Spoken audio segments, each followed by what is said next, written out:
तो hey guys, तो आज मैं UK07 राइडर को लेके बहुत सारी इन्फॉर्मेशन लाया हूं। दरअसल आपको ये बात तो पता ही होगी कि UK07 राइडर ने जो लाइफ में आके कदम उठाया, जिसके बाद जो लोग उनको ट्रोल भी कर रहे थे वो तक के उनको सपोर्ट करने लग गए। क्योंकि पहले लोगों को ये लग रहा था कि UK07 राइडर ये सब फेक कंट्रोवर्सी कर रहे हैं सिर्फ व्यू के चक्कर में, लेकिन जब फिर उनका एक्सीडेंट हुआ तो फिर लोगों की आंखें खुली एंड लोग उनको सपोर्ट करने लग गए। बाकी फिर उसके बाद UK07 राइडर के जो भाई है कलामिंग एंड उनकी फैमिली को बहुत बुरी तरीके से ट्रोल भी मिलने लगा, क्योंकि उनकी फैमिली की वजह से UK07 राइडर ने इतना बड़ा कदम उठाया था। बाकी फिर इतना ज्यादा हेट मिलने के बाद कलामिंग ने भी उनके इंस्टाग्राम के ऊपर 3 पार्ट में वीडियो अपलोड करा एंड उन्होंने क्लियर करा कि उनके एंड UK07 राइडर के बीच में आखिर क्या चल रहा है, जो कि मैंने आपको पिछले वीडियो के अंदर बता दिया है। बाकी कलामिंग की इस वीडियो को एक्सपोज करते हुए जो UK07 राइडर के फैन है, जो कि उनके जैसे ही दिखते वन बाइकर आयुष, उन्होंने क्या कहा चलो मैं आपको वो क्लिप भी बता देता हूँ। उसमें एक स्पैन ऑफ टाइम में अनुराग खुद उस वीडियो के ऑडियो में बोलता है रितिका तमाशा शुरू करो, वो उसकी वीडियो में खुद है।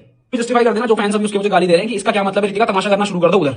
तो कलम भैया इस बात का आपका ये रिप्लाई करे कि अनुराग भैया कोई नॉर्मल बंदे तो है नहीं, वो एक सेलिब्रिटी हैं और किसी भी अगर उन्होंने अपने घर के लिए बहुत कुछ करा है, अपने पेरेंट्स के लिए, आपके लिए और बहुत सारी चीजें ना, अगर वो अपने घर के बाहर 1 घंटे भी खड़े रहेंगे तो वहां पे 100 लोग आके खड़े हो जाएंगे करके अनुराग भैया खड़े हैं फोटो खिंचाने के लिए, तो वो उनसे बोलेंगे नहीं करेगी यार ये अनुराग भैया अपने घर के बाहर 1 घंटे से खड़े क्यों है। तो ये चीज आप सोचो, तो उन्हें इस चीज का बुरा लगा करके तब उन्होंने बोला कि भाई तमाशा करो, अगर हमें मुझे अपने घर में नहीं घुसने दे रहे हैं तो फिर तमाशा करो। आप अंदर आके सीधा अंदर बैठ जा रहे हो और उन्हें 1 घंटा बाहर रख रहे हो, तो ये चीजें जस्टिफाई है ही नहीं ना, आप सिर्फ सफाई दे रहे हो। एक और चीज भाई, अगर डिप्रेशन में थे, ये अभी कंटेंट क्रिएटर बहुत हाई लेवल पे है ना, सबको पता है पेड पीआर चलाई जा रही थी, एक जैसे टेम्पलेट यूज हो रहे थे हर एक ऐसे पेज से जो ये चीजें कवर भी नहीं करता है।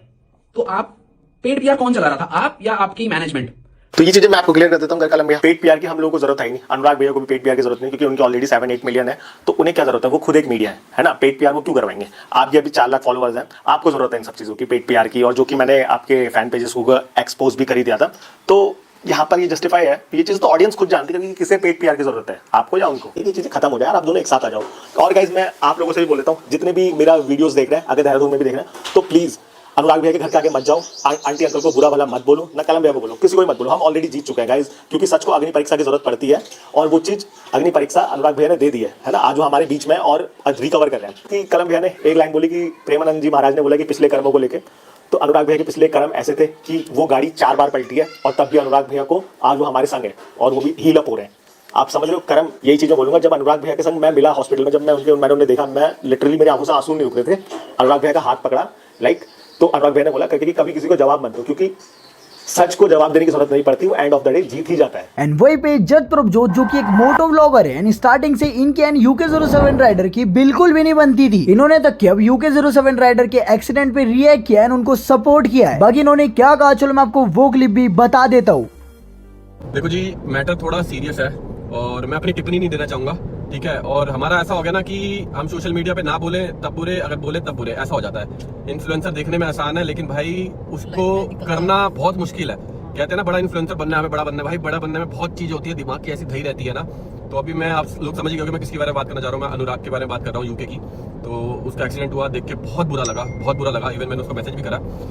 बाकी बस मैं इतना कहना चाहूंगा, मुझे नहीं पता कौन गलत है कौन सही, ना मैं अपनी टिप्पणी दे रहा हूँ कि भाई उसका परिवार सही है या यूके सही है। बस मैं इतना चाहता हूँ कि कभी भी आप ऐसी सिचुएशन में आओ ना, बस ये ध्यान रखो भाई फैमिली की चीजें बाहर नहीं जानी चाहिए। मेरी फैमिली में कितनी लड़ाइयाँ होती है भाई, मम्मी से कितनी डांट पड़ती है। मम्मी मना कर रही थी कि नए घर में शिफ्ट नहीं होंगे, अगर आप साथ में शिफ्ट होगे तो होंगे, तेरे को घर पे रहना पड़ेगा, महीने में इतने दिन ही घूमने जा सकता है, ज्यादा दिन नहीं जा सकता। बहुत सारी चीजें थी, लेकिन हमने वो व्लॉग में थोड़ी डाला क्योंकि वो फैमिली की चीजें हैं। तो कुछ पर्सनल भी होता है, हालांकि हमारी लाइफ पर्सनल नहीं है, हम सारी चीजें दिखाते हैं, लेकिन कुछ बहुत पर्सनल होती हैं कि जिनको हमें बाहर नहीं शेयर करना चाहिए। क्योंकि हमें पता है बाहर जितने बंदे देख रहे हैं ना भाई, अगर मेरी वीडियो 7 लाख बंदा देख रहा है तो भाई 1 लाख 2 लाख सगा हो सकता है, 3-4 लाख ऐसा भी होगा जो मजाक ही उड़ाएगा। मतलब हर किसी को आज के टाइम में ना मजे लेने, मेरे को ऐसा लगता है कि लोग वेट कर रहे होते हैं कहाँ कंट्रोवर्सी हो, अच्छा इसने इसको ऐसा बोल दिया, इसने इसको ऐसा बोल दिया, ये इसके साथ नहीं है, वो उसके साथ नहीं है, हर किसी को मजे लेने हैं। वैसे आप UK07 राइडर को सपोर्ट कर रहे हो या फिर कलामिंग को, आप मुझे कमेंट में जरूर बता सकते हो। एंड अगर आप मेरी इस वीडियो पे नए हो तो आप मुझे सब्सक्राइब भी कर सकते हो।